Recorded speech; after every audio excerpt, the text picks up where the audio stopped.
Ito yung kaganapan nung 2016 harapan debate election para pagka Vice President. Nagharap sila Senator Cayetano at Senator Bongbong Marcos. Nasabi ni Senator Cayetano na pag si Bongbong Marcos ang makaupo o mananalo pagka Vice President, lalala ang korupsyon. Ito guys, panoorin nyo. Kanina pa si Senator Alan na nang-iimbento ng kung ano-ano. Tignan po ninyo kung ano.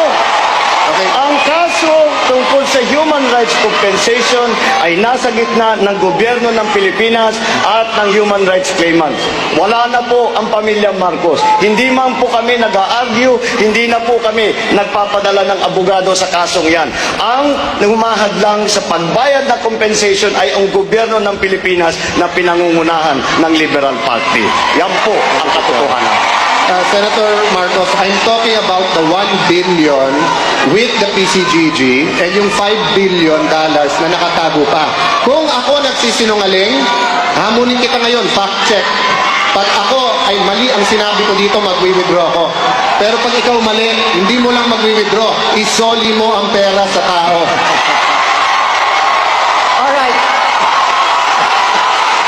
One final... Lahat po ng nasa stage na to ay nagsalita tungkol sa corruption.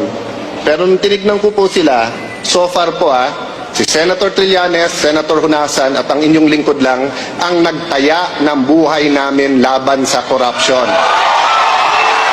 Anong garantiya nyo na si Alan Cayetano ay lalaban sa corruption?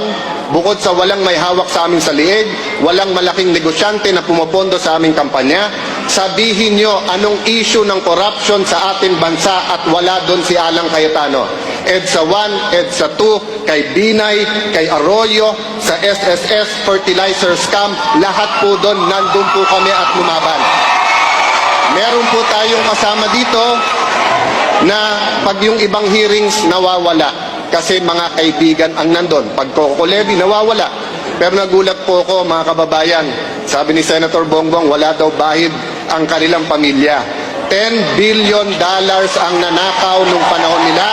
450 billion pesos. Nung isang linggo lang po, nagulat ako, 205 million po niligay sa Napoles na mga NGO. Pork barrel po yon ng hindi ng tatay niya pero siya. Kung yun po ay hindi pa bahid politika, hintayin nyo maging Vice President siya. Baka $100 billion na ang mawala sa atin. Pagka malaking ninakaw mo, maging congressman, mas malaki maging senador.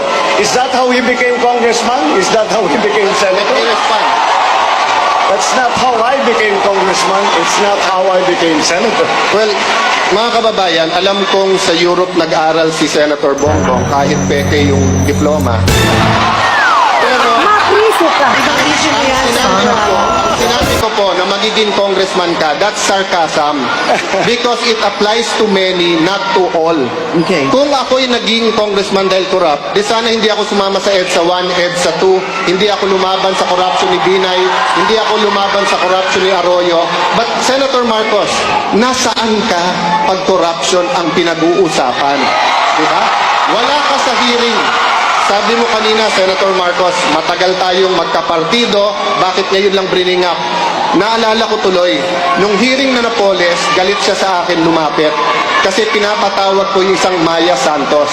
Ngayon ko lang nalaman bakit, kasi lumalabas doon sa final ngayon sa Ombudsman, yun pala ang in-between ni Senator Bongbong at ni Napoles. Welcome back to my channel guys. Dr. Abi Vlog.